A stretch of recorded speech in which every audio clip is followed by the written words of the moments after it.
Welcome back to the channel where we track down, body snatch, and react to nothing but the wildest videos I could find on the internet. Today we're going to be going over Missing 411. It's about the missing individuals that just disappear around the world. A lot of them without a trace. So let's go ahead and get after it. Poof, gone. Gone. Poof. But they have this room in the back of the facility that you kind of hang out at before you speak, called it, I think, the green room. And when I was back there, Caleb from the ranch was back there.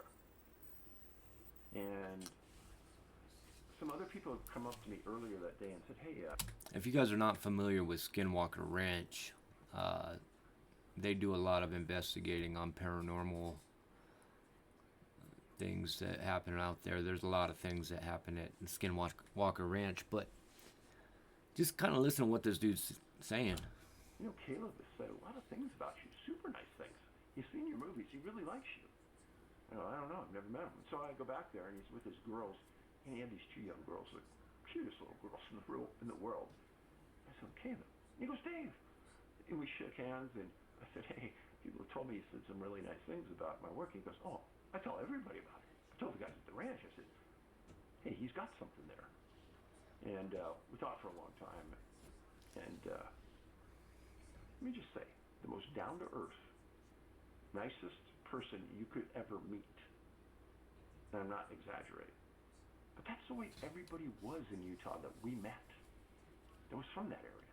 What's the relevance here? There was really no filters. There was no mind games, no playing around. Just nice people. And it was my honor to meet Caleb and his daughters. So getting back to Travis. Utah seems like a pretty nice place.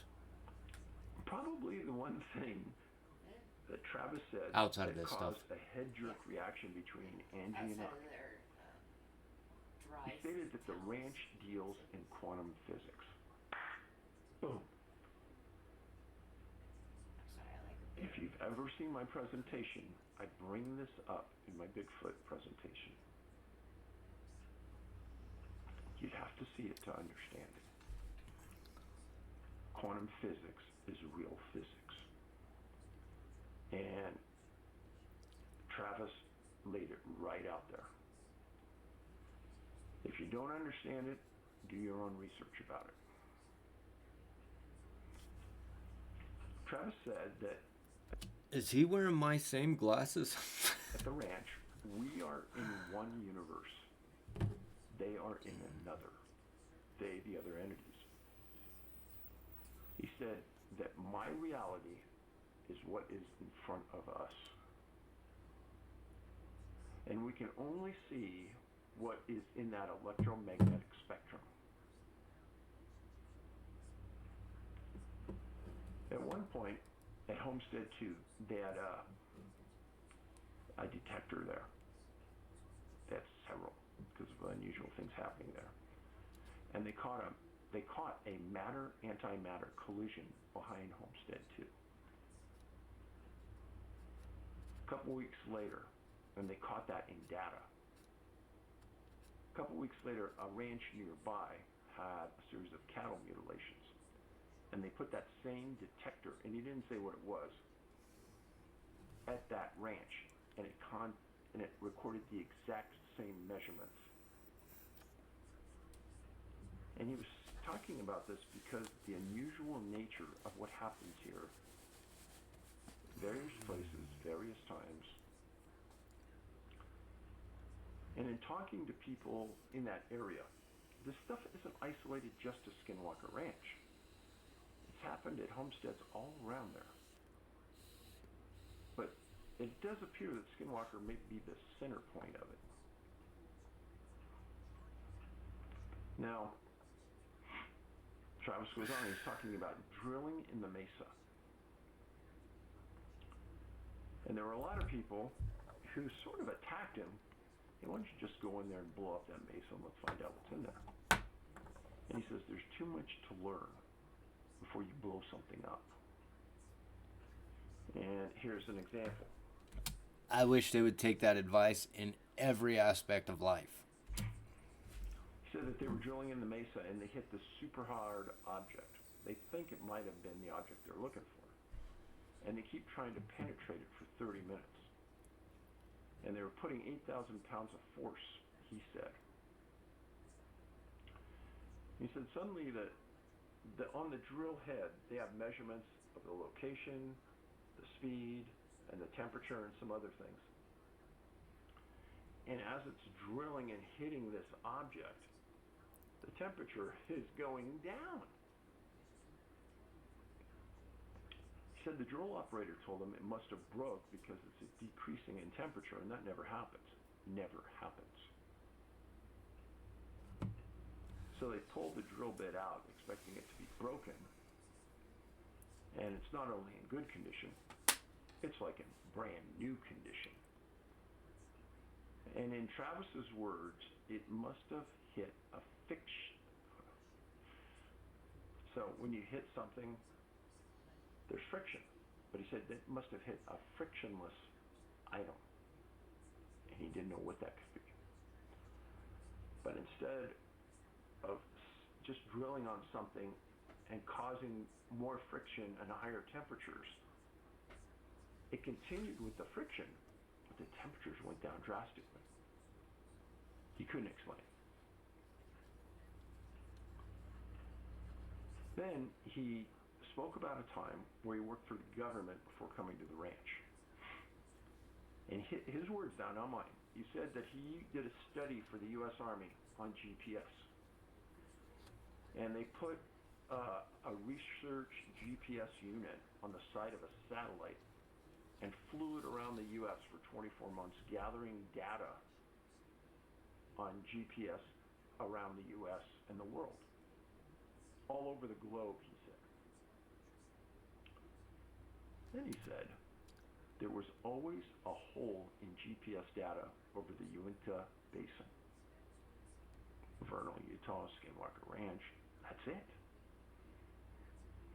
He didn't go into it much more than that. Then Jay Stratton. Jay is one of the smartest people at the ranch, him and Eric and Travis. And Jay was an intelligence analyst for the Navy, and he was one of the few people to be on the ranch during Bigelow's realm, government realm, and now Skinwalker's realm. He's since left the government. About this time he chimes in and he said, when you are at the ranch, consciousness is a huge issue. You see what they want you to see.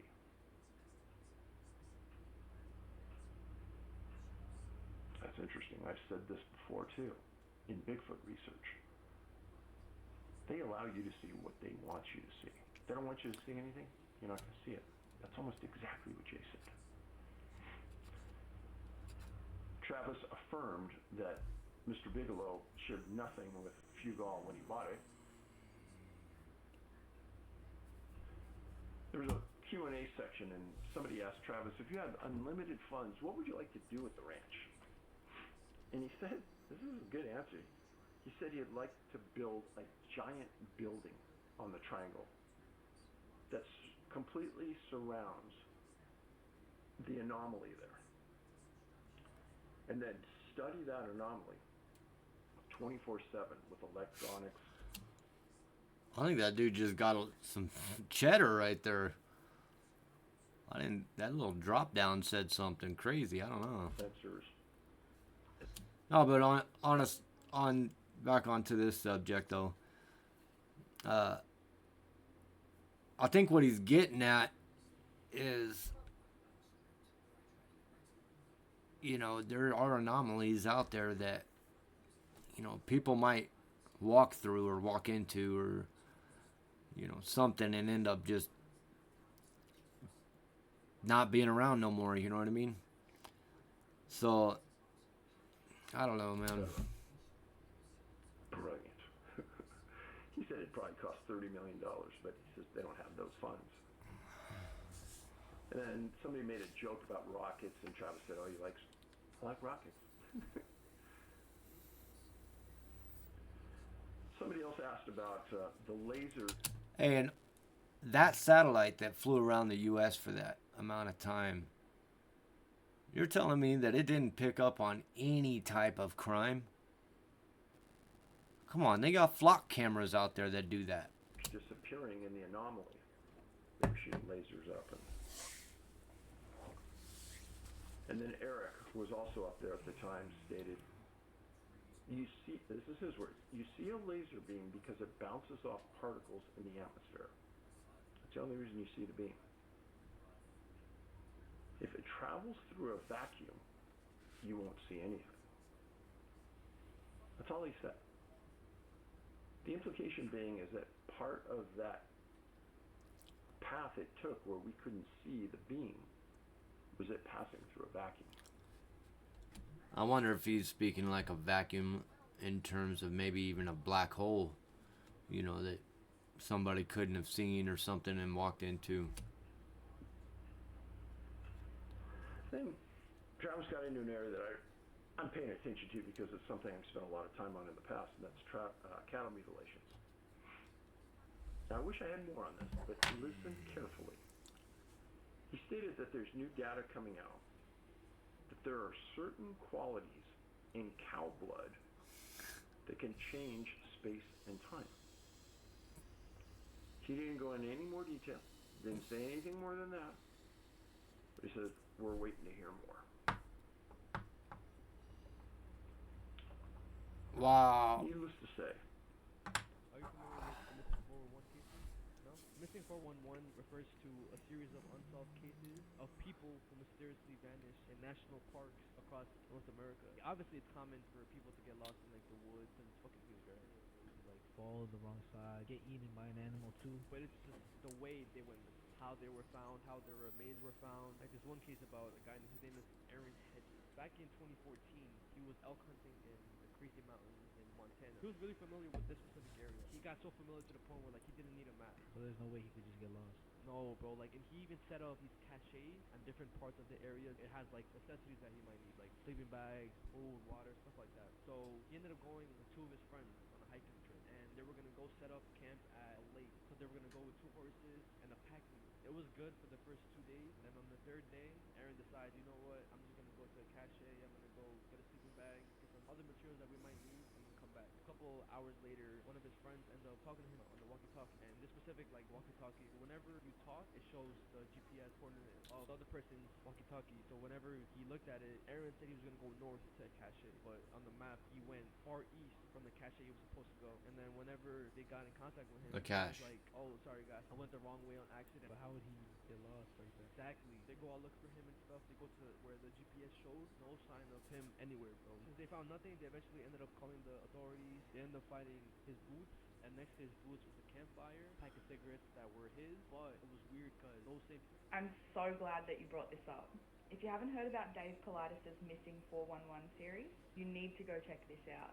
So Dave Politis is a former police officer. He's published numerous books outlining the details and similarities between hundreds of missing persons cases across the world. And they are terrifying.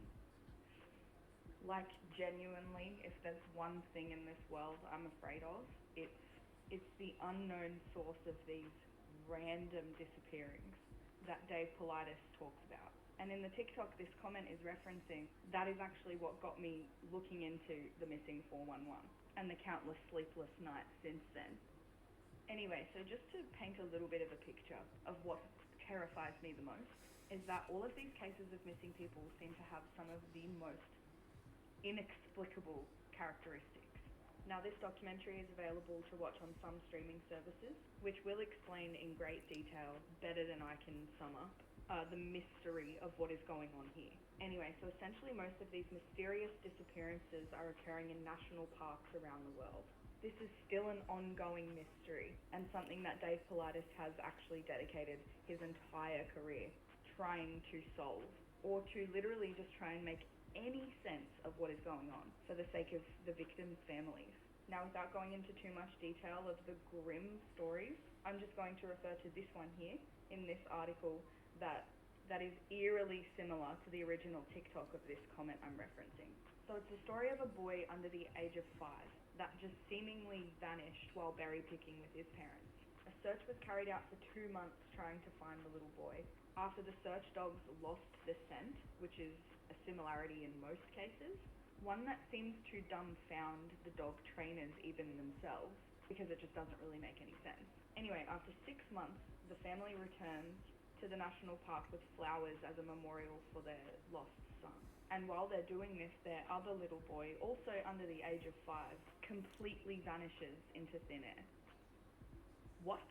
These poor people, oh my god.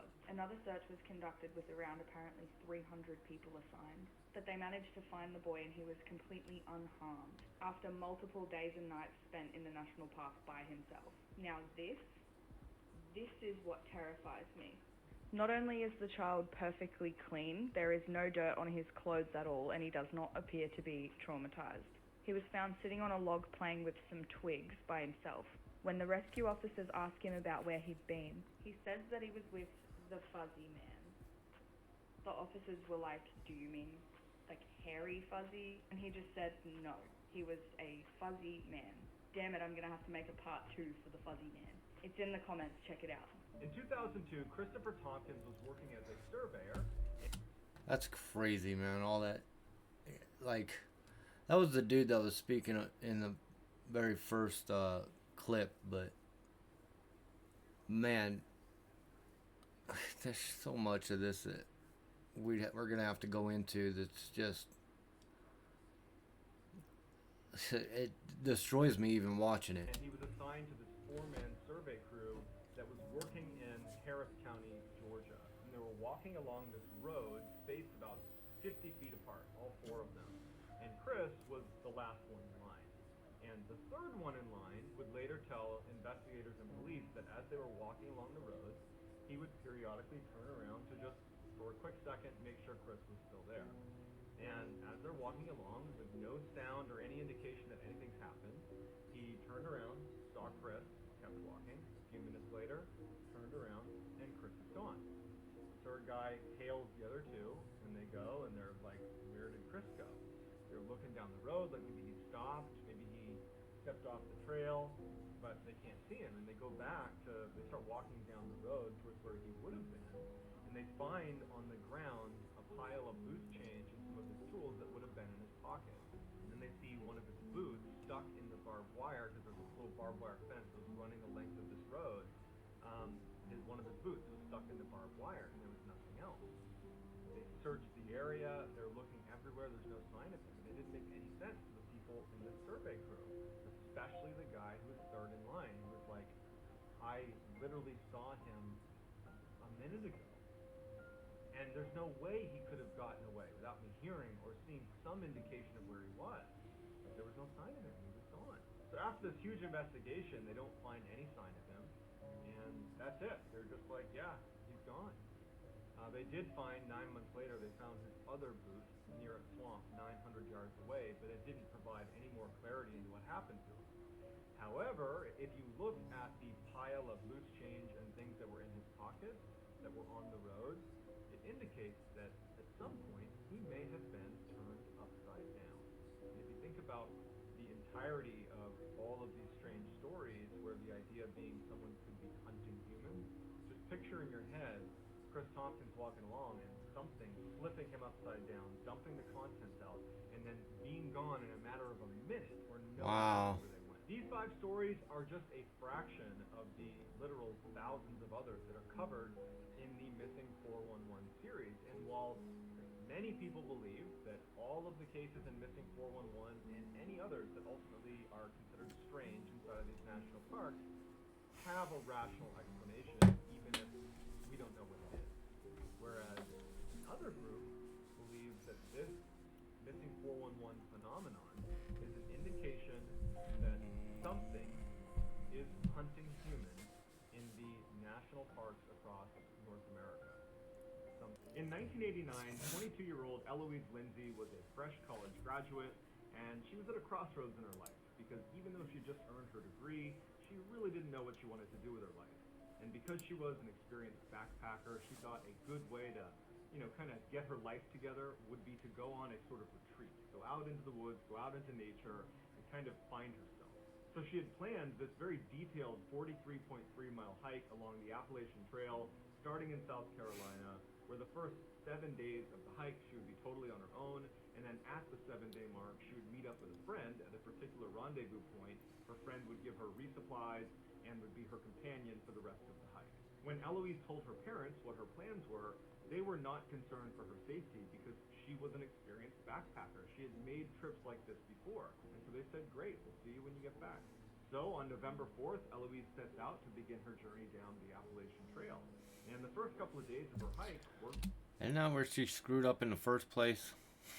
Great. The weather was beautiful, scenery was amazing, and she had all this time to just kind of be by herself and look internal and think hard about what she wanted to do with her life. But on the third day, when she woke up, she was sleeping inside of a tent she had camped just off the trail. She woke up and she had this intense sense of dread. She couldn't really place where it was coming from, but she knew something was wrong, and she's kind of doing inventory of her life, like, what did I forget? Is there something that I'm just not thinking about right now? But she kind of pushes it aside mentally and thinks, okay, you know what, I'm just going to pack up my campsite here and get hiking, and I'm bound to, come up with what it is that's making me feel this way. So she gets out of her tent and she begins packing up her campsite, and she's looking out, kind of scanning the tree line, not because she was looking for anything, but just because she happened to be looking out. And she could have sworn that she saw a man standing, 30, 40 feet away behind a tree. And she kind of did a double take and was staring at him. It's, it's broad daylight, it's the morning, and they're near a trail, so what is it like unbelievable that there might be someone near her at that very moment?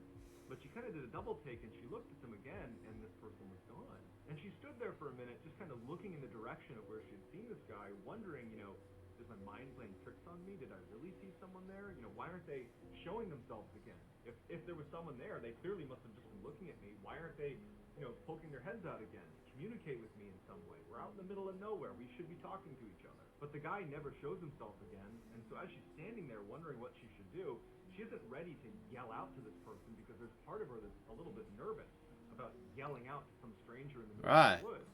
But she starts to get this really intense feeling that she's being watched, and it feels an awful lot like the sense of dread she had while she was in the tent. And she's starting to wonder, are my instincts or is my sixth sense...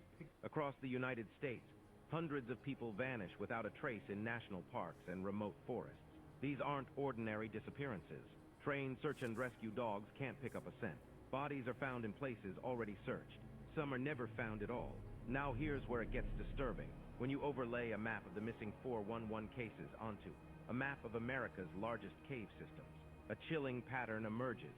The clusters of disappearances line up almost perfectly with the underground. From the endless tunnels of Kentucky's Mammoth Cave System, to the ancient caverns beneath the Appalachian Mountains, to the rugged wilderness of the Looks to me like Tornado Alley is going to be the best spot to live. Rockies and the Ozarks. People are vanishing in areas riddled with deep, unmapped cave networks. That's are they horrible. falling in, being taken? Or is something using those caves to hide? No one knows, but one thing is certain. When the caves go, the missing follow. The most terrifying disappearance happened when a 2-year-old boy vanished from his family's home near Troy, Montana, into the freezing wilderness. Rescue teams found no trace of the boy.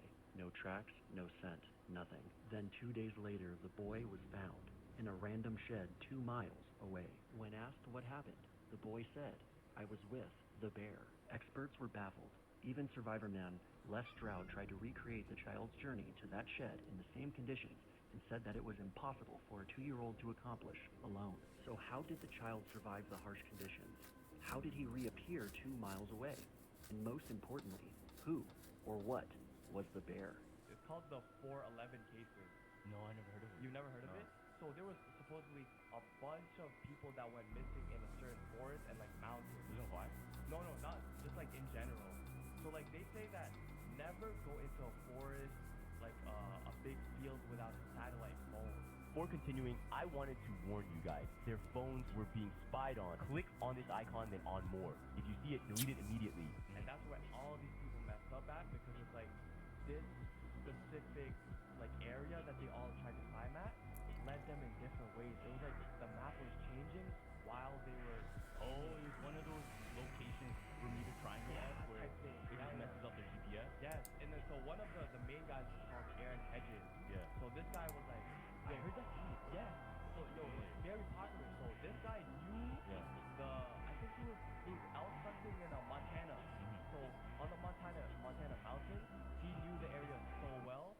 didn't need a map. Like, he was so confident, right? So him and his two boys went camping, and then he even set up like checkpoints I'm glad that music disappeared. where he would have like have food. He would have like sleeping bags whenever he needed, right? And he would obviously he didn't need a map. So 2 days went by, everything was blessed. The third day though, they had walkie-talkies, and he was like, "Yo, I'm gonna go to one of the checkpoints and go get the food, right? So like, okay, just call me if you ever need help." Aaron goes, mind you, this guy's professional at this map. Yo, he goes and he's like, "Yo, I'm gonna go north." On the walkie-talkie they have, It's that same story. the guy said he was going north. On the walkie-talkie, he went the opposite way. Yeah. And then, bro, his friend tried to go look and find him. Damn, the guy's food, cigarettes, was all that's left, and his body was gone. Is way out here. You are not going to believe what I just found. I'm traveling through here, and the mines have been all up on top of the mountain. And lo and behold, with the power of my mind, I have summoned a beautiful freak. I don't know if this one's AI or not. It might not be, but it's just another one of them things, you know what I mean? Like, people are dumb. They always go hiking in caves, and they're not even like, it's not what they do in life. You know what I mean?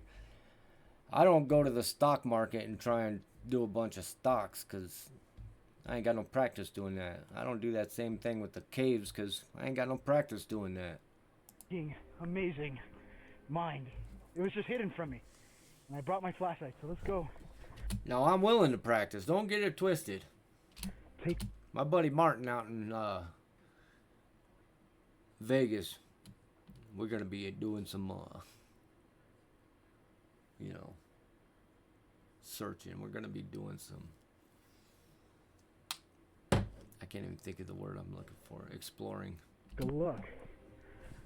Now, what's scary about this, I haven't been this close to it. I've only seen it from far away. But what's scary about this is that this is a generator. Yeah. These are shoes. Look at this. These are the workers. Those shoes couldn't be but a few months old if out there. So, and when I say that, I'm looking at the rubber.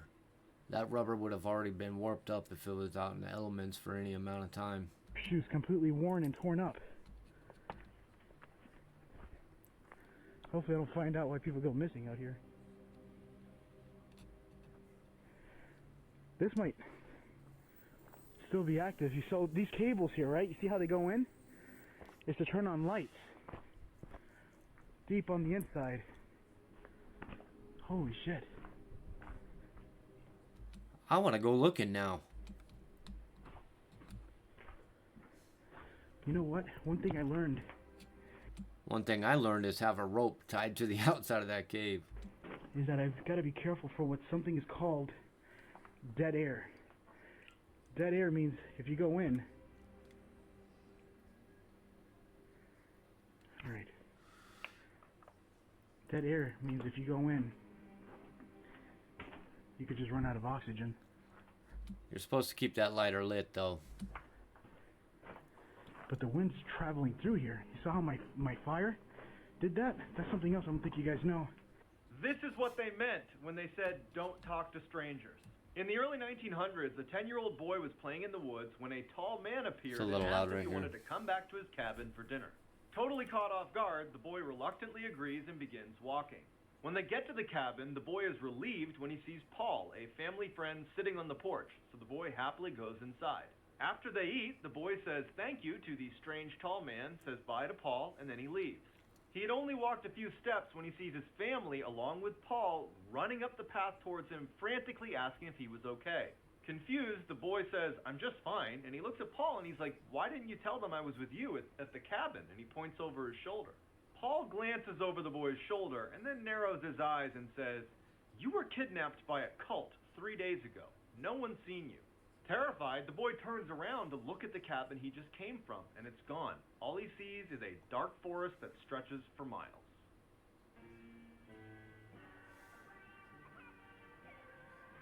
Whatever you do, don't go in there. Don't go in there. For context, that girl set her backpack on a tree stump. It slipped in, but it's about 10 feet deep. A surprisingly big amount of people go missing in national parks every year. I'm not saying that deep tree stump is some kind of trap, but treat it like it is. There's other ways to get your backpack out of there without you going down there. It's always better to be safe than sorry, and if your gut makes you think something's up, something's up. Shabadoo, Booskies! Shabadoo! Alright guys, that's about it for the show. Unfortunately, a lot of people do go missing in a lot of these national forests, around caves, a lot around caves systems and stuff like that. So if you guys are out there, you know, unprepared and trying to do cave, you know, do a bunch of exploring in caves, man, bring a guide with you. Bring satellite phones. Bring something, man. Don't, you know, definitely don't go unprotected.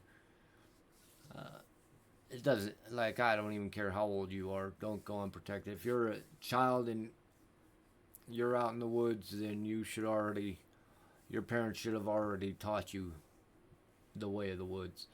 Anyways, I'm gonna get off here, guys. If you guys want to go ahead and check out some more videos, you could check out one of these two right here. As always, hit that subscribe button, and I'll see you next time. Much love and stay lifted.